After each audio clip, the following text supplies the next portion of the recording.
Hello and welcome to फटाफट MCQ. आज की इस वीडियो में हम इकोनॉमिक्स के कुछ बेसिक्स से सवाल को सॉल्व आउट करेंगे जो कि आपके कॉम्पिटिटिव एग्जाम के लिए बहुत ही ज़्यादा हेल्पफुल साबित होने वाले हैं। आप मुझे कमेंट करके ज़रूर बताना अंत में कि आपका टोटल कितना क्वेश्चन करेक्ट हुआ। शुरुआत करते हैं पहले क्वेश्चन से। देखते हैं पहला क्वेश्चन हमारा,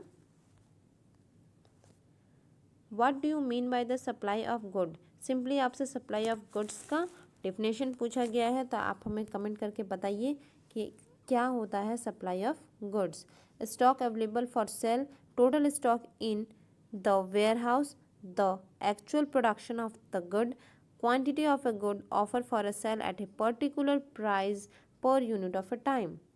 बिल्कुल यहाँ पर जो करेक्ट ऑप्शन है वो हो जाएगा ऑप्शन नंबर डी, वैसी क्वांटिटी जो हम ऑफर कर रहे हैं सेल के लिए at a particular point of time, उसे ही हम क्या कहते हैं, सप्लाई ऑफ अ गुड्स। ठीक है, नेक्स्ट क्वेश्चन को देखेंगे। क्वेश्चन नंबर 2 है, what do you mean by the under condition of a perfect competition in the product market. यानी कि देखिए, प्रोडक्ट मार्केट का क्या मतलब होता है, प्रोडक्ट मार्केट का मतलब होता है गुड्स मार्केट को ही हम प्रोडक्ट मार्केट के नाम से जानते हैं। करेक्ट है।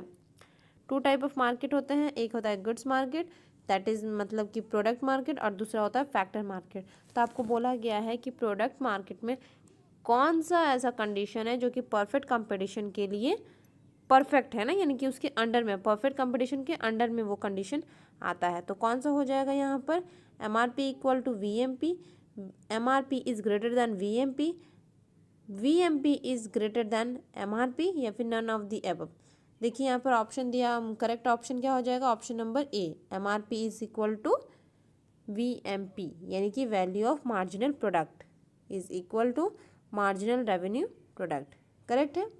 नेक्स्ट क्वेश्चन को देखेंगे, which of the following is the relation that the law of demand define.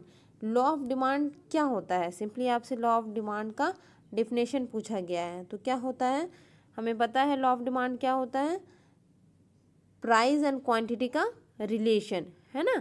क्या होता है, प्राइस एंड क्वांटिटी का रिलेशन ही क्या कहलाता है, demand of, law of demand. अगर प्राइस बढ़ता है तो क्वांटिटी ऑफ अ कमोडिटी घटती है, अगर प्राइस घटता है तो क्वांटिटी ऑफ अ कमोडिटी बढ़ती है। इन्वर्स रिलेशन है दोनों के बीच में। करेक्ट है।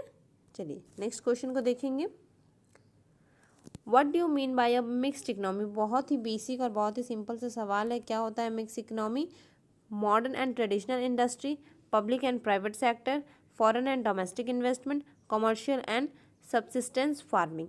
तो क्या होती है मिक्स्ड इकोनॉमी, हम किसे कहते हैं, तो ये होता है पब्लिक एंड प्राइवेट सेक्टर, है नहीं, यानी कि जहाँ पे गवर्नमेंट और साथ ही साथ प्राइवेट सेक्टर दोनों मिलकर काम करते हैं, उसे ही हम क्या कहते हैं, मिक्स्ड इकोनॉमी के नाम से जानते हैं। नेक्स्ट क्वेश्चन को देखेंगे, what do you mean by the demand of A commodity.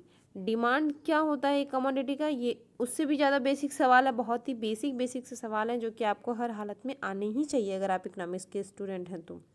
क्या होता है demand of A commodity, desire for a commodity, need for a commodity, quantity demanded of that commodity, quantity that consumer are able and willing to buy at various price during any particular period of time। तो बिल्कुल यहाँ पर जो correct option है वो है option number D, वो quantity जो एक पर्सन खरीदना भी चाहता है, यानी कि विलिंग टू बाई, खरीदना भी चाहता है और वो एबल भी है, तो ही वो पर्टिकुलर प्रोडक्ट डिमांड के अंडर में आएगी। अगर ओनली उसे डिज़ायर है तो वो नहीं होगा, ओनली उसे नीड है तो वो नहीं होगा। ठीक है, उसके लिए एबल भी होना चाहिए पे करने के लिए। हमारी इच्छाएं तो अनगिनत है ना, हमारे डिज़ायर अनलिमिटेड है, लेकिन हमारे जो वांट्स को हम सेटिस्फाई करेंगे वो तभी कर पाएंगे जब हम उसको सेटिस्फाई करने के एबल होंगे। तो एबिलिटी भी उतनी ही ज़रूरी है जितना कि विलिंगनेस। तो यहाँ पर ऑप्शन नंबर डी बिल्कुल करेक्ट है।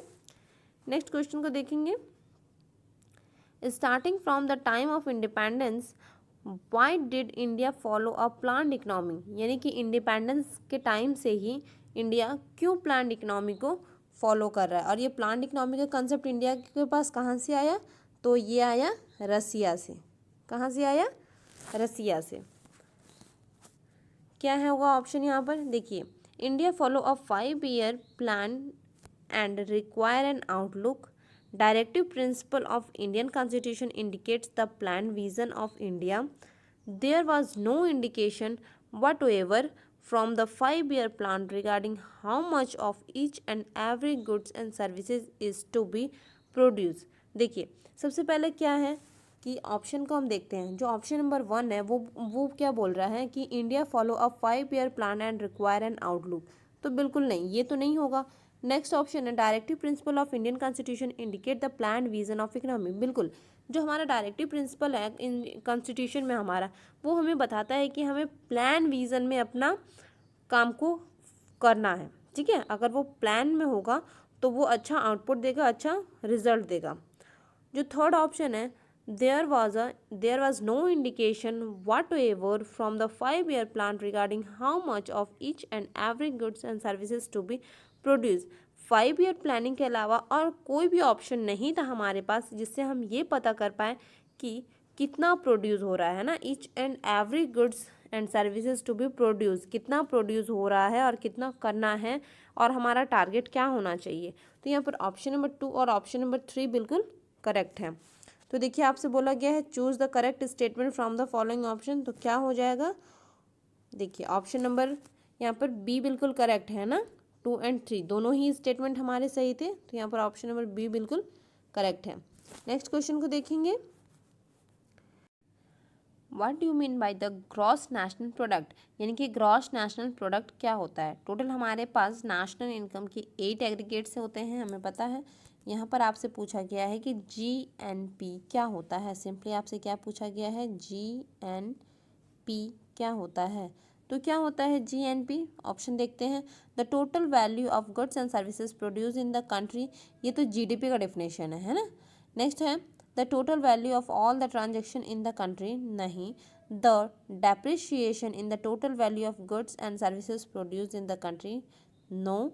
ऑप्शन नंबर डी है the total value of goods and services produced in the country and the net factor income from the abroad. बिल्कुल, देखिए क्या होता है, ये जो हम जानते हैं the total value of goods and services produce in the country, ये तो GDP है ना। इसी GDP में जब हम ऐड कर देते हैं net factor income from abroad, है ना, यानी कि बाहर जो लोग रहते हैं, जब हम उनकी इनकम को भी ऐड कर देते हैं तो हमारा क्या बन जाता है, GNP। करेक्ट है। नेक्स्ट क्वेश्चन को देखते हैं। विच of the following is the reason for the decline in the child sex ratio in India, यानी कि जो बच्चों का चाइल्ड सेक्स रेशियो है वो दिन ब दिन घटता ही जा रहा है, तो ऐसा क्यों हो रहा है। लो फर्टिलिटी रेट है इंडिया में, फीमेल फोर्टिसाइड है, incentive for a baby child from the government, none of the above. क्या इंसेंटिव दिया जा रहा है, अगर बेबी बॉय का बर्थ हो रहा है तो गवर्नमेंट की तरफ से इंटेंसिव दिया जा रहा है, तो ऐसा तो नहीं है। लो फर्टिलिटी रेट है, बिल्कुल ऐसा नहीं है। अगर लो फर्टिलिटी रेट होता तो पॉपुलेशन तो इतना बढ़ता नहीं, तो ये भी गलत है। तो ऑप्शन नंबर बी बिल्कुल यहाँ पर करेक्ट है, फीमेल फोर्टिसाइड, है ना, यानी कि जो बेबी गर्ल हैं उनको क्या कर दिया जाता है, गर्भ में ही मार दिया जाता है। करेक्ट है। नेक्स्ट क्वेश्चन है what factor are taken into consideration while revising the poverty line periodically, जब कौन से फैक्टर को ये देखा जाता है, कौन से फैक्टर को कंसिडर किया जाता है जब पोवर्टी लाइन को चेक किया जाता है। तो क्या होगा, by conducting a survey every 5 year, survey carried out by the sample survey organisation both A and B। तो कैसे किया जाता है, पोवर्टी लाइन को कैसे चेक किया जाता है, कैसे रिवाइज किया जाता है, तो ये किया जाता है सैम्पल सर्वे लेकर किया जाता है, जो कि कौन लेता है, NSSO लेता है ना, नेशनल सैम्पल सर्वे ऑर्गेनाइजेशन, और ये हर 5 साल में किया जाता है। करेक्ट है। नेक्स्ट है इन इंडिया विच बैंक या institution have the highest share in the distribution, क्या है, disbursement of credit to agriculture and allied activity, यानी कि ऐसा कौन सा बैंक है या फिर कौन सा इंस्टीट्यूशन है जो कि सबसे ज़्यादा अपना शेयर लगाता है किसके लिए, एग्रीकल्चर को देता है, यानी कि ज़्यादा से ज़्यादा क्रेडिट किसको दिया जाता है, एग्रीकल्चर या फिर अलाइड एक्टिविटी में दिया जाता है। Cooperative bank, regional rural bank, commercial bank, micro finance bank. तो यहाँ पे जो करेक्ट ऑप्शन हो जाएगा वो हो जाएगा कमर्शियल बैंक। सबसे ज़्यादा एग्रीकल्चरल या फिर एलाइड सेक्टर को कौन हेल्प करता है, कौन लोन देता है, कौन क्रेडिट देता है, कौन क्रेडिट प्रोवाइड करवाता है, तो ये करवाती है commercial bank. Correct. Next question को देखेंगे, फटाफट से कंप्लीट करेंगे। Which of the following is या फिर are linked with the financial sector of India and control by the Reserve Bank of India. यानी कि कौन सा ऐसा सेक्टर है, कौन सा ऐसा फाइनेंशियल सेक्टर है जिसको कि आरबीआई कंट्रोल करती है। Commercial bank, money lender, stock exchange operation, all of the above. तो देखिए किसको करती है आरबीआई कंट्रोल। यहाँ पे जो करेक्ट ऑप्शन हो जाएगा ये हो जाएगा, देखिए stock exchange operation, option answer में सी दिया हुआ है लेकिन ये गलत है ना, इसको नहीं करती है। स्टॉक एक्सचेंज ऑपरेशन को तो सेबी कंट्रोल करती है। करेक्ट ऑप्शन यहाँ पर क्या हो जाएगा, ऑप्शन नंबर ए, कमर्शियल बैंक। कमर्शियल बैंक को कौन करती है, तो आरबीआई कंट्रोल करती है। नेक्स्ट क्वेश्चन को देखते हैं। When price floor is set above equilibrium price, it will result in, जब प्राइस फ्लोर सेट किया जाता है इक्विलिब्रियम प्राइस से ऊपर, है ना, जो प्राइस फ्लोर है वो कहाँ सेट किया जाता है, वो इक्विलिब्रियम प्राइस से ऊपर सेट किया जाता है। जैसे कि अगर हम पढ़ते हैं, ये डिमांड है, ये सप्लाई है, ये हमारा इक्विलिब्रियम प्राइस है। करेक्ट है, ये हमारा इक्विलिब्रियम प्राइस है। तो ये जो एक्सेस सप्लाई है और ये जो एक्सेस डिमांड है, इसको कवर अप करने के लिए गवर्नमेंट अपना पार्टिसिपेशन देती है। तो आपको बोला गया है कि ये जो है प्राइस फ्लोर है ना, ये ऊपर वाला जो प्राइस इक्विलिब्रियम प्राइस से ऊपर जो प्राइस सेट हुआ है उसे हम कहते हैं प्राइस फ्लोर। ये जब पोजीशन बनता है, ऐसा कंडीशन जब बनता है तो क्या होता है, उसका रिजल्ट क्या होता है, शॉर्टेज देखने को मिलता है, सरप्लस देखने को मिलता है, इक्विलिब्रियम देखने को मिलता है, नन ऑफ द अबव। तो देखिए इक्विलिब्रियम तो पहले ही हट जाएगा, है ना, क्योंकि ये इक्विलिब्रियम से ऊपर है, और शॉर्टेज तो है नहीं क्योंकि सप्लाई यहाँ पर क्या है, एक्सेस है, तो शॉर्टेज भी होगा नहीं। तो करेक्ट ऑप्शन क्या बचा, option number B, that is the surplus, है ना। होप क्लियर हो रहा है आप लोगों को। अगले क्वेश्चन को देखेंगे। What is the gross domestic product, इसके बारे में हमने अभी अभी बात किया थोड़ी देर पहले। ग्रॉस डोमेस्टिक प्रोडक्ट क्या होता है, the total value of goods and services manufactured in the economy, the total value of all the transaction in the economy, the reduction in the total value of goods and services produced in the country, the monetary value of all the finished good and services made within the countries during a specific period। बिल्कुल, तो यहाँ पे option number D बिल्कुल correct है ना, कि क्या है, जितने भी गुड्स एंड सर्विसेज हो रहे हैं, जितने भी फिनिश्ड गुड्स एंड सर्विसेज हो रहे हैं एक पर्टिकुलर पीरियड ऑफ टाइम में, उनका जो मॉनेटरी वैल्यू है उसे ही हम क्या कहते हैं, जीडीपी के नाम से जानते हैं। करेक्ट है। और इसमें अगर हम फॉरेन के सारे इनकम को ऐड कर देते हैं तो उसे हम क्या कह देंगे, जीएनपी, जो हमने पहले डिस्कस किया था।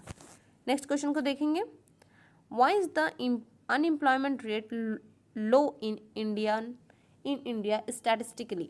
यानी कि जो अनएम्प्लॉयमेंट, वैसे तो इंडिया में बहुत ही ज़्यादा अनएम्प्लॉयमेंट है, लेकिन उसके बावजूद जो अनएम्प्लॉयमेंट रेट है वो कम क्यों दिखता है। स्टैटिस्टिकली अगर हम बात करें, नंबर के फॉर्म में अगर हम बात करें, तो फिर वो कम क्यों दिखता है ना, क्यों दिखता है कम, क्योंकि आपके पास तीन स्टेटमेंट है। Unemployment is calculated only from the age group of 15 year to 59 year. Unemployment service only when the individual cannot find a job. People are not interested in working outside the domestic area। क्या हो जाएगा, आपको correct option choose करना है।